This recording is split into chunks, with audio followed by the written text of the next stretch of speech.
This is Danny Flexen here for Seconds Out. Delighted to be joined by the WBA super lightweight champion, Mario Barrios. How are you doing? I'm doing well, man. I'm doing well. Man. Been training hard. It's been having a great camp. So yeah, I'm doing good. Glad to hear it. You've obviously got the huge fight coming up, June 26th, Gervonta Davis. A lot's been talked about in the build up to this fight about what it means for Tank, winning a world title in a third division, jumping up 2 weight classes and so on. What's the attraction of the fight for you? What can this fight do for your career?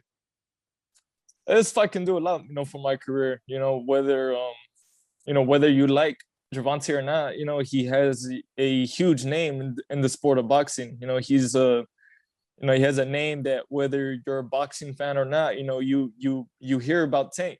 So this is the type of fight that is going to really put my name out there and just really uh you know prove to everybody, and show everybody the type of fighter that I am.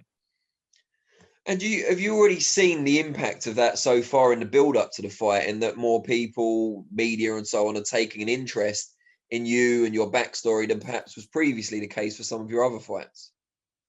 No, yeah, definitely. I've, from social media to interviews to just everything, the amount of attention that has been received, and just this fight being announced, it has been way more than any of my other fights. Yeah, well, that's a benefit already then. But obviously, what you really want is the victory on the 26th of June. What type of fight do you expect it to be? You're both very explosive fighters, albeit very dissimilar in terms of height and reach, but kind of similar styles in that you're aggressive, explosive operators. Yeah, no, it's hard to say, what type of fight, that it's gonna be. It's my job, just to be ready, for any type of fight, that Gervonta brings. Whether he tries to box, whether he's trying to make it, an action-packed fight. We're getting prepared for anything that can happen when we step into the ring on June 26th.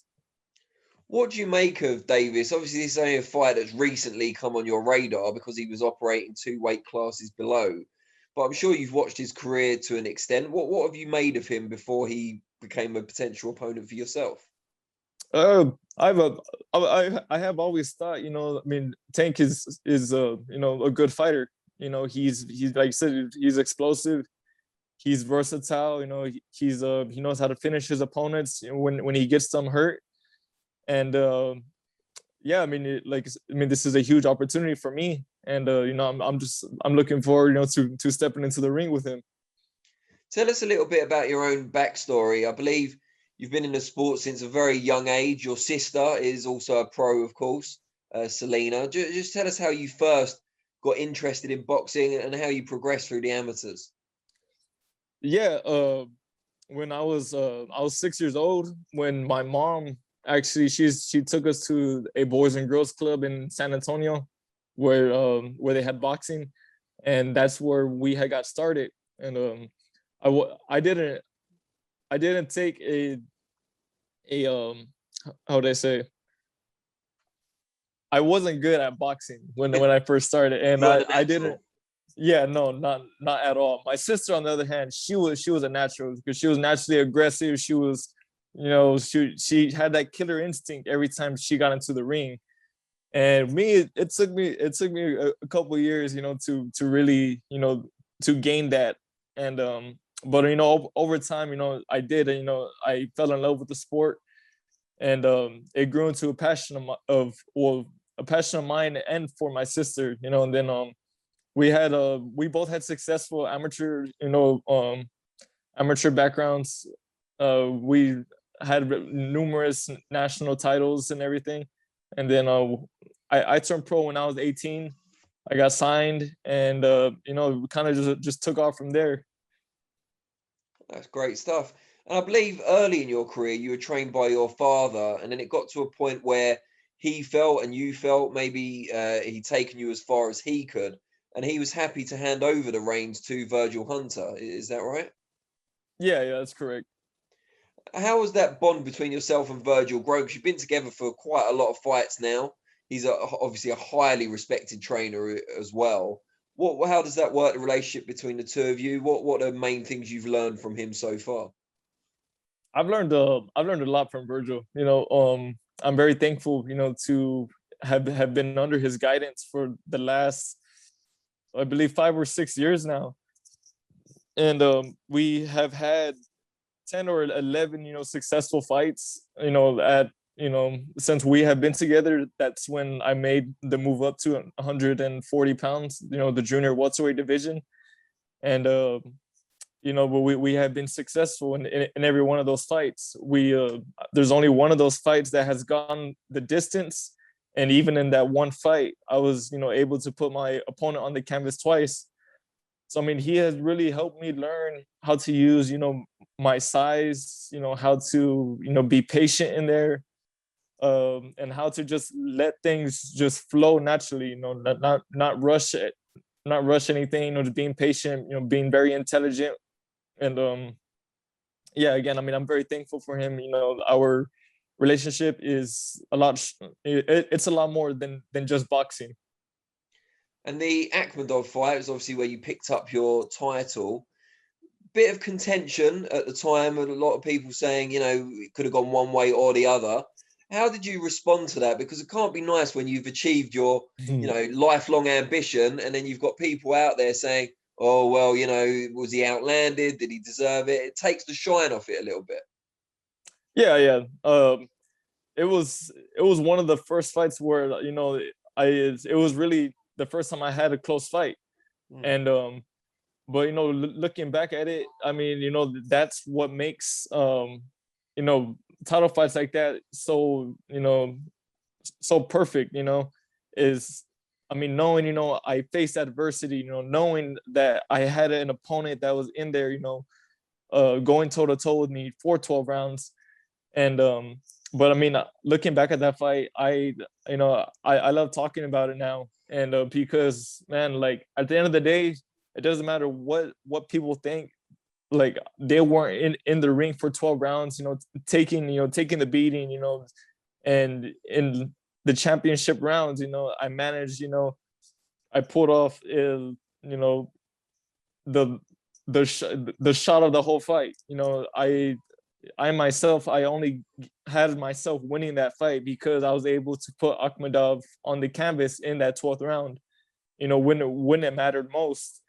And that's what made that victory, so important to me, is because, one, I was able to show everybody that the type of fighter I was. I'm a warrior, like, every round that I'm in there, and I'm dangerous, from round 1 to round 12. Now, you're huge for 140 pounds. It's hard to believe you ever made weight divisions below that. Just clarify exactly how tall you are, because I think BoxRec lists you at 5'10". I've seen you listed at 5'11", 6 foot in other articles. How tall are you? I'm, it's hard to say, because, like, I go to these fights and they measure me, and every time they have a different measurement. But I have a big frame. I'm close to 6 foot. I want to say. Other times they say I'm 5'10", sometimes 5'11", but I'm close to 6 foot. But yeah, no, I have a very, very big frame for this division. And is it right that you and your team were considering a move up to 147 before the Tank opportunity came along?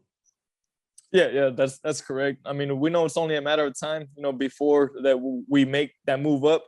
So I was like, man, why not? Let's test the waters out. But then, this opportunity presented itself. And, this is, like I said, I mean, this is a huge opportunity. So we're like, man, I was more than willing, to take the fight. And should you be successful on the 26th of June, do you still expect to move up soon after that? Or would you want to then hang around and make the most of the victory and stay at 140? We'll just have to see. Of course, I mean, like I said, it's only a matter of time before I move up to 147. I mean, I can always test the waters out whenever. And but I mean, I am the champion. I mean, one of the champions at 140. And I mean, of course, I would like to capture more of the titles.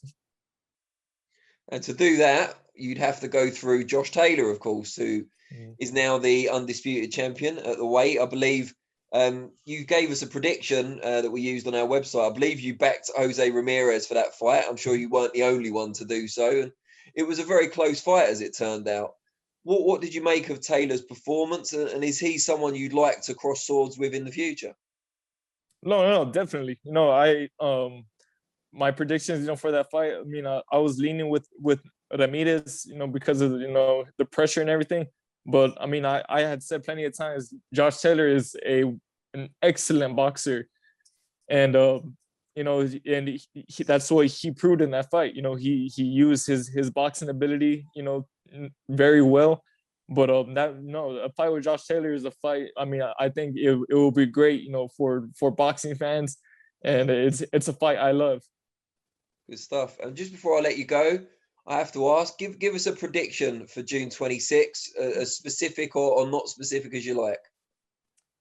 You can expect, a very exciting fight. I mean, that's all I'll say. That's fine. That's as far as you're willing to go. We'll accept it with good grace. Really, really appreciate your time. Obviously, your first time on the channel. Great to catch up with you.